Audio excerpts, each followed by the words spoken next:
A veces no te paras a pensar en lo que haces de forma automática. ¿Conoces esos momentos en los que te das cuenta de que las personas que pensabas que se preocupaban en realidad no lo hacen? No porque estén ocupadas o distraídas, sino porque simplemente no quieren preocuparse. Ahí fue donde todo comenzó. Es una especie extraña de silencio. El tipo que no grita ni llora ni rompe nada. Simplemente se desliza y te dice en voz baja que se han desconectado emocionalmente, tal vez para siempre. Siempre había intentado ser el constante. Después de que mi padre se fue como si se firmara un contrato no dicho de que yo daría un paso al frente, no solo por mí, sino por todos los demás. Mi madre se apoyaba a mí más de lo que probablemente alguna vez lo hizo en mi padre. Mi hermana Carolina nunca tuvo un trabajo estable. Siempre entre cosas, siempre intentando resolverlo. Ayudé en lo que pude. Pagué el alquiler de mi madre durante unos meses cuando llegó el CEO. Firmé como CEO deudor en un préstamo para Carolina, algo de lo que ojalá hubiera tomado otra decisión. Incluso cubrí la cirugía de emergencia de su perro la primavera pasada porque ella iba a sacrificarlo si yo no lo hacía. No intentaba ser un mártir. Solo pensé que tal vez esto es lo que haces cuando eres el que mantiene todo unido. Así que, cuando llegó el tercer cumpleaños de mi hija, no pensé que fuera un gran pedido. No estábamos organizando una fiesta en un gran lugar con 50 personas y un mago traído desde Las Vegas. Era algo sencillo en el patio trasero. Magdalenas, un castillo inflable que encontré en Mil Anuncios y un arco de globos de Dora la Exploradora que me tomó una hora entera ensamblar mientras maldecía en voz baja. Invitamos a algunos amigos de la guardería, a mi amigo Marcos de trabajo que tiene una hija de la misma edad y a nuestros vecinos de al lado. Gente buena, nada lujoso. Pensé que la familia querría venir. No porque fuera obligatorio, sino porque ella es su sangre, su sobrina, su nieta. Pensé que querrían venir a sonreír y abrazarla y tal vez, solo tal vez, ayudarla a sentir que tenía una comunidad a su alrededor. Así que envié un mensaje. La fiesta de cumpleaños de mi hija es el sábado. A ella le encantaría que la familia estuviera allí. Sin culpas, sin manipulación, solo una invitación cálida. Mi madre respondió más tarde esa noche: estamos ocupados. No nos esperes. Así, sin más. 7 palabras que se sintieron como una puerta cerrándose. Un minuto después, Carolina escribió: de todas formas, ella es demasiado pequeña para preocuparse. Y esa dolió más de lo que esperaba. La leí 2, 3 veces, y luego simplemente respondí: está bien, eso es todo lo que dije.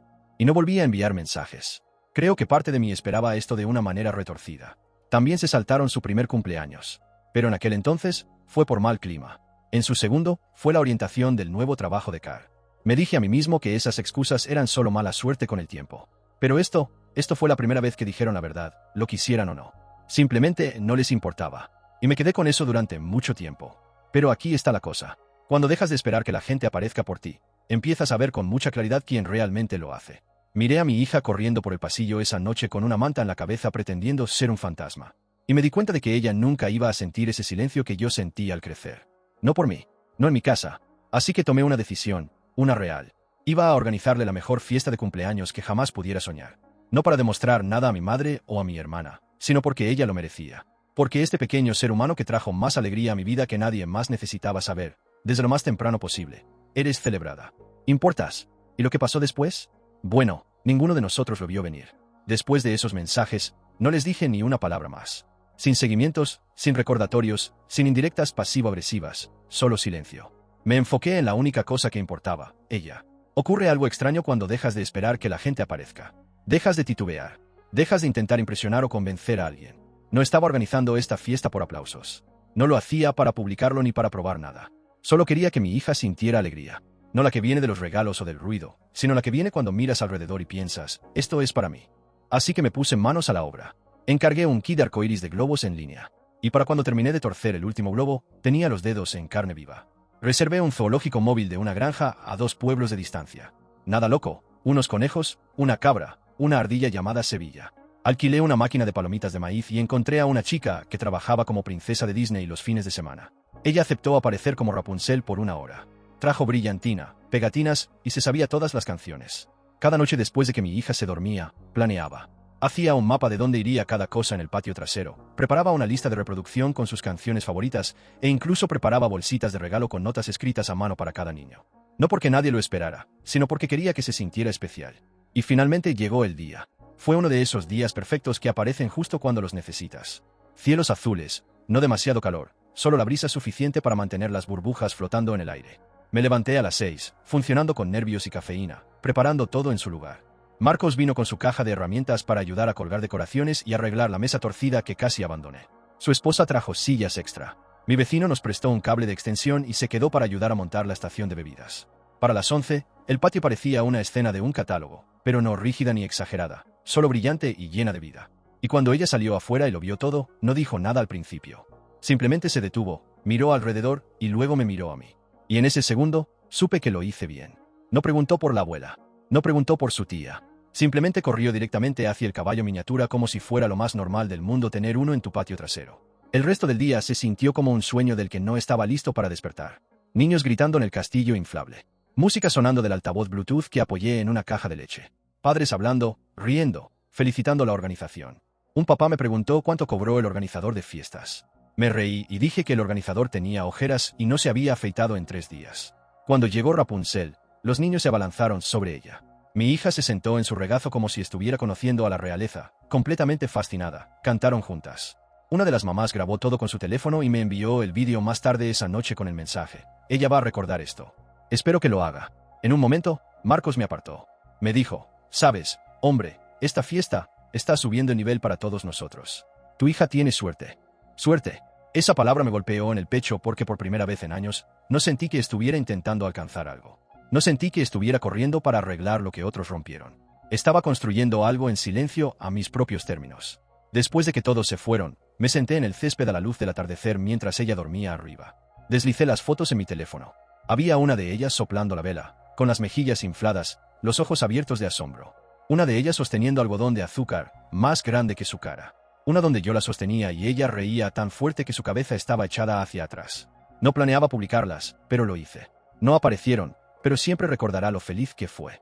Gracias a las personas que hicieron que su día se sintiera mágico. Publiqué y luego apagué mi teléfono por la noche porque esa publicación no era para ellos. No realmente, pero sabía que la verían.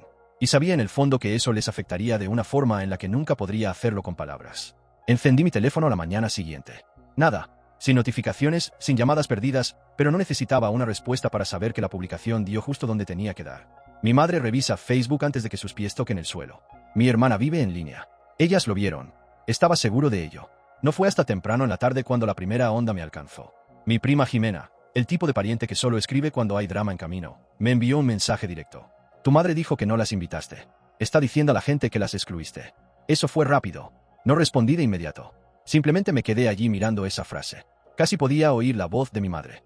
Herida, ofendida, reescribiendo por completo la historia. Ni una palabra sobre la invitación, ni una mención de los mensajes que enviaron, solo una acusación vaga lanzada en el chat familiar como gasolina.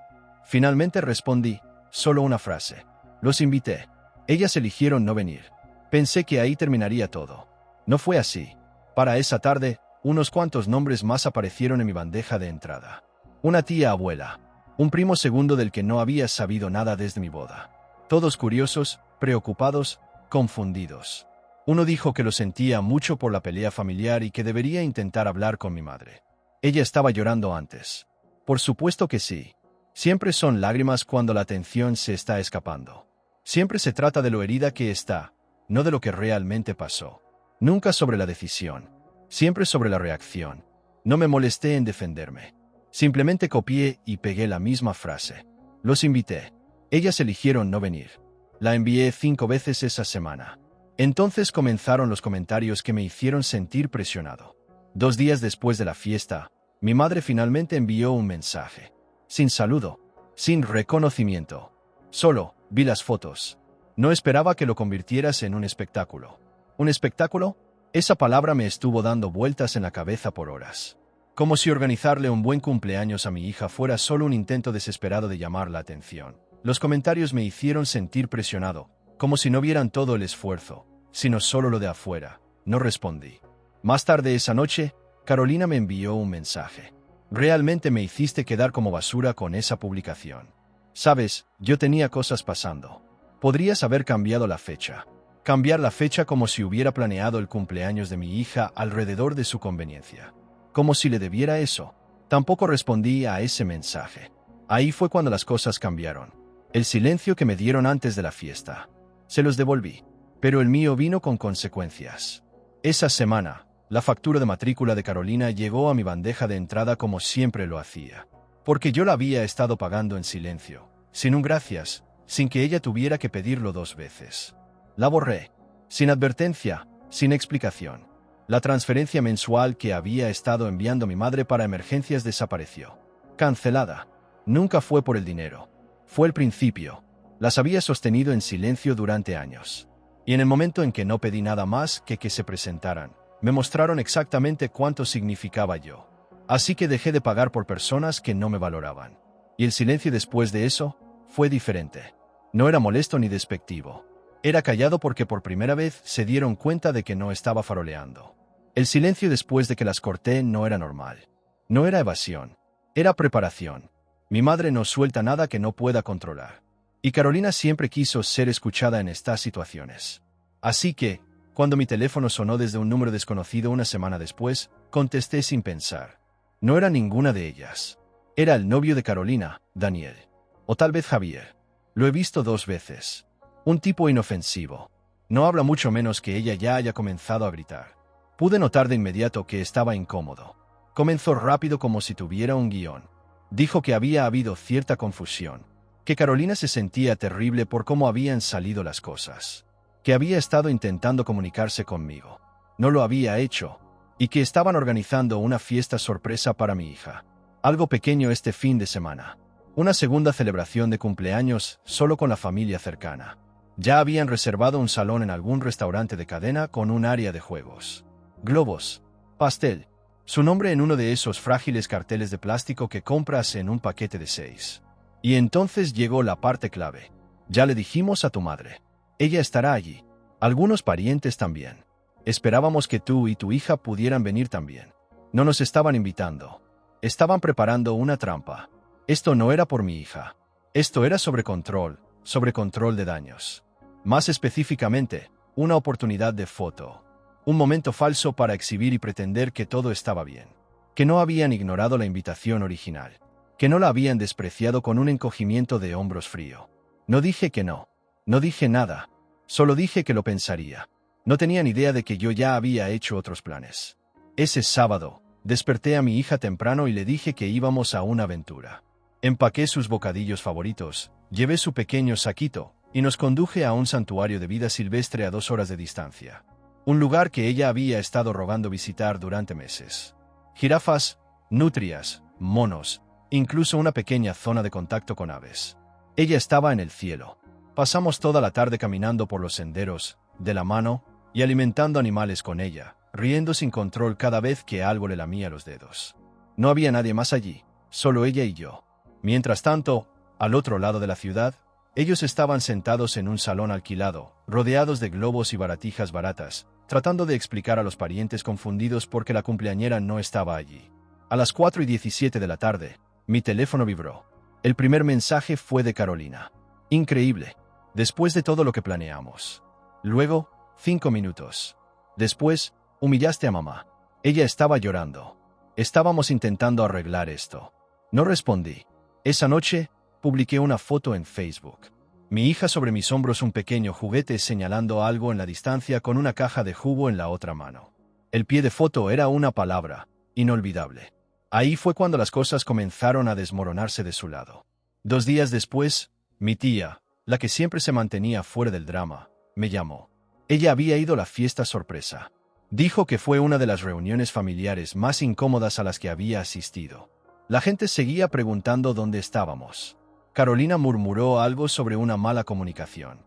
Mi madre dijo a todos que me estaba negando a perdonarla y que estaba cambiando desde que tenía dinero. Esa parte me tomó por sorpresa. Nunca presumí nada. Sí, empecé a ganar más estos últimos años. Mejor trabajo, más inteligente con el dinero, pero nunca lo usé para actuar con superioridad. Solo lo usé para cuidar de los míos y a veces en silencio para cuidarlas a ellas. Y aquí fue donde apareció el giro inesperado. Esa misma semana, mi hermana volvió a enviar un mensaje, pero esta vez no era sobre la fiesta. Preguntó si podía ayudar con un depósito para un nuevo apartamento. Aparentemente, ella y su novio habían terminado. Él se había ido 2 días después de la fallida fiesta. Algo sobre cómo trataba a la gente. Qué agotador era siempre tener que defenderla. No obtuve toda la historia, pero no la necesitaba. Terminó el mensaje con: sé que las cosas han estado tensas, pero realmente necesito tu ayuda. Solo esta vez. Me quedé mirando la pantalla y luego cerré el mensaje. No respondí. Ni siquiera lo abrí de nuevo porque la diferencia ahora era que no me sentía culpable. Finalmente habían construido algo que yo no podía arreglar. Para el final de esa semana, el silencio de mi parte había cambiado oficialmente el equilibrio. Ya no estaban solo molestas, estaban desestabilizadas. Y cuando personas como mi madre y Carolina se desestabilizan, comienzan a extenderse hacia afuera rápidamente. Comencé a recibir mensajes extraños de parientes de los que no había sabido nada en años. Algunos solo revisando, otros obviamente buscando mi versión de la historia. Uno incluso intentó culparme diciendo, «Solo tienes una madre, Pablo. Te arrepentirás de dejar que el orgullo arruine eso». No respondí a ninguno de ellos. No por mezquindad. Simplemente sabía exactamente lo que estaba pasando. Estaban en pánico, perdiendo el control de la historia, intentando reconstruir su imagen a través de viejas alianzas y medias verdades. Los dejé enredarse y luego vino el visitante inesperado. Una tarde, estaba trabajando desde casa, con los auriculares puestos, cuando escuché el timbre. Revisé la cámara. Era mi tío, el hermano de mi padre. No lo había visto en casi 4 años. Vivía en otro estado, casi nunca se involucraba en el drama familiar y siempre parecía orbitar lo suficientemente lejos del caos como para mantenerse neutral. Abrí la puerta. Se veía cansado, como si hubiera conducido directamente toda la noche. Sin charla trivial, solo preguntó si podíamos sentarnos. Hice café y nos sentamos en la mesa de la cocina, la misma que había usado para envolver los regalos de cumpleaños de mi hija solo unas semanas antes. No perdió tiempo. Dijo que había estado en la fiesta sorpresa, la que me salté. Me dijo que fue un desastre. Dijo, la gente llegó pensando que era una especie de reconciliación, pero en cambio se convirtió en un desfile de comentarios pasivo-agresivos y señalamientos silenciosos. Mi madre aparentemente seguía diciendo que estaba destrozada por la forma en que la estaba tratando. Carolina afirmó que yo estaba volviendo a mi hija en su contra.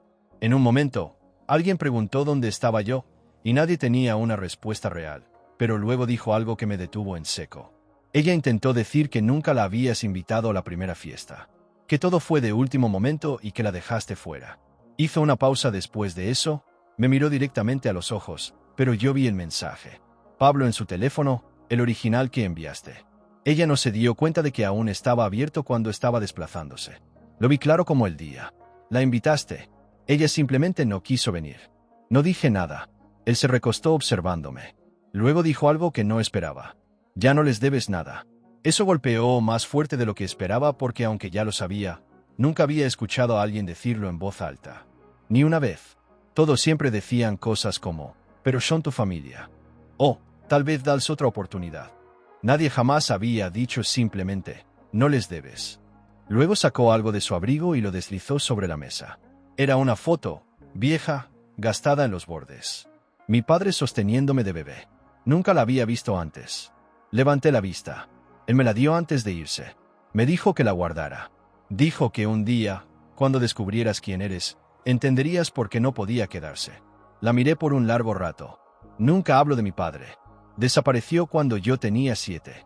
Sin cartas, sin llamadas, simplemente se fue. Crecí pensando que se largó porque era débil. Tal vez lo era. Pero en ese momento sosteniendo esa foto, me pregunté si tal vez se fue porque vio exactamente lo que esta familia me estaba haciendo ahora y no quería que lo devorara por completo. Mi tío se fue esa noche. No se quedó mucho. Solo dijo que pensaba que merecía la verdad y que si alguna vez necesitaba algo, apoyo real, sin culpas con condiciones, él estaría cerca. A la mañana siguiente, me desperté con un nuevo mensaje de Carolina. Mamá está en el hospital. Se sintió mal de salud y estuvo en el hospital para revisiones. Sin detalles, sin emoción, solo eso. Y aquí es donde la mayoría de la gente cedería. Aquí es donde la culpa entra y anula todo. Los años de abandono, la manipulación, las fiestas falsas, las mentiras. Pero no esta vez, porque ahora había visto el panorama completo. Ya no estaba operando con culpa. Estaba protegiendo algo. A mi hija, a mí mismo, nuestra paz. Así que no respondí. No de inmediato. No en absoluto. No llamé. Leí el mensaje de Carolina. Mamá está en el hospital. Se sintió mal de salud y estuvo en el hospital para revisiones. Y me quedé mirándolo un rato, esperando sentir algo. Pero no vino nada. Ni ira, ni culpa. Solo una especie de quietud mental, como si hubiera salido de una tormenta en la que no me había dado cuenta de que había estado parado durante años. No respondí. Ni siquiera pregunté si era serio. Seguí con mi día, llevé a mi hija al parque, compramos víveres, la ayudé a pegar brillantina a una corona de papel que hizo sin razón más que porque era martes. Ella no sintió que nada estuviera mal porque por primera vez en mucho tiempo, en realidad no lo estaba. Al día siguiente, una prima que apenas conozco me envió un mensaje. Dijo que había ido a visitar a mi madre al hospital. Dijo que no era algo que amenazara la vida, solo un susto. Presión arterial, estrés, unas pruebas, monitoreo. Mencionó que mi madre parecía emocional y herida porque no me había presentado. Dijo que lloró cuando salió mi nombre. No dije nada. Luego, ni siquiera 48 horas después, Carolina publicó una foto. Alguien me envió la captura de pantalla. Mi madre en una cama de hospital sentada bebiendo té. Carolina a su lado, brazo alrededor de sus hombros. Ambas sonriendo levemente, rostros compuestos como si fuera una sesión de fotos familiar. El pie de foto decía: la familia se mantiene unida. No importa lo rota que esté. Ninguna mención de mí. Ninguna necesaria. Esa publicación no era para apoyo. Era una póliza de seguro. Un ataque preventivo contra cualquier historia que pensaran que podría contar. Estaba preparando el escenario de nuevo, posicionándose como las que lo intentaban, las que aguantaban, las heridas por mi orgullo. Pero aquí está la cosa. Nunca conté mi versión de la historia. Ni una vez. No envié mensajes a parientes. No publiqué capturas de pantalla. No hablé mal. Simplemente me quedé en silencio. Y en ese silencio, la verdad se hizo más fuerte. Pasaron unos días más. Luego llegó el mensaje de mi madre. Era largo. Habló sobre la estancia en el hospital, cómo el estrés le había pasado factura, cómo había estado pensando mucho, cómo extrañaba a su hijo, cómo deseaba que las cosas pudieran volver a ser como eran. Nunca dijo perdón. Nunca mencionó el cumpleaños. Nunca admitió que mintió a la gente sobre lo que pasó o que vio a Carolina intentar arreglar su error con una fiesta que nunca pedimos. En cambio, terminó con esto: solo quiero recuperar a mi familia. Y esa frase, lo aclaró todo. Ella no me extrañaba. Extrañaba la versión de mí que hacía lo que le decían, pagaba las cuentas, absorbía los insultos, se presentaba cuando ellas no lo hacían. Extrañaba la versión de mí que mantenía la paz incluso cuando ellas encendían el fuego. No respondí de inmediato. Lo pensé durante un día entero. Luego abrí el mensaje de nuevo. Escribí una sola línea y presioné enviar. Ya tenías a tu familia. Decidiste que yo no importaba. Luego bloqueé el número, no por ira, por final. Luego bloqueé a Carolina también, y a cualquiera más que aún intentara arrastrarme al mismo ciclo del que finalmente había salido. Unos días después, encontré de nuevo la foto, la que me dio mi tío. Mi padre sosteniéndome de bebé. Se veía cansado en ella. No débil, solo cansado, como alguien que había luchado demasiado tiempo en un lugar donde nada cambiaba. No sé por qué se fue, pero ahora lo entiendo de una manera en la que antes no lo hacía. Y tal vez de eso se trataba realmente. De detener que se repitiera. Mi hija, ella todavía pregunta por la familia a veces. Pregunta por qué la abuela no visita. Le digo la verdad en partes de una forma que pueda entender, que a veces la gente dice que te ama pero no lo demuestra. Y que cuando eres adulto, no solo amas a la gente porque se supone. Amas a la gente porque se presentan y se quedan y lo intentan incluso cuando es difícil. Ella es joven, pero entiende más de lo que pienso. Y ahora nuestra vida es tranquila, no perfecta, pero real. Nuestro círculo es pequeño. Amigos que se convirtieron en familia, vecinos que se preocupan, personas que se presentan y lo dicen en serio. Sin manipulación, sin culpa. Y cuando llegó su siguiente cumpleaños, ella no preguntó por ellas. Solo preguntó si las jirafas volverían otra vez. Y si volvieron porque ella no recuerda quién no estuvo. Ella recuerda lo que importaba y yo también. Ha pasado un poco más de un año desde ese cumpleaños. Los mensajes se detuvieron. Las llamadas, incluso los intentos de culpa, eventualmente se desvanecieron. Sin drama, solo ausencia y paz. Mi hija comenzó preescolar esta primavera. La primera semana, entró como si fuera suyo el lugar. Habla sin parar sobre tortugas marinas y pegamentos y un niño llamado Hugo que le dio una piedra. Su mundo es simple y seguro. Ya no pregunta por mi madre ni por Carolina. A veces me pregunto si siquiera las recuerda. Hace unas semanas recibí una carta por correo. Sin remitente, solo una nota adentro. Ya no está con nosotros desde enero. Mantuvo la foto tuya junto a su cama. Me tomó un minuto darme cuenta de quién se trataba. Mi padre. No lo había visto desde que era niño. Sin adiós, sin cierre, Simplemente se fue. Solía pensar que desapareció porque no le importaba. Ahora pienso que tal vez se fue porque no podía seguir fingiendo que era normal. Doblé la carta y la guardé. Esa noche, miré a mi hija dormir. Brillantina en la mejilla, un libro de tortugas a su lado. Miré alrededor de su habitación llena de calidez, luz y amor. Sin huecos, sin tensión, solo la vida que construí desde cero. Ya no las extraño. Extraño quienes pensé que se suponía que eran. Y eso es diferente. Estos días, las personas que se presentan son las que importan. Amigos, vecinos, los que ayudan a cargar mesas y se quedan a barrer confeti. No perfectos, solo presentes. Y eso era todo lo que siempre quise. Eso es lo que ahora significa familia.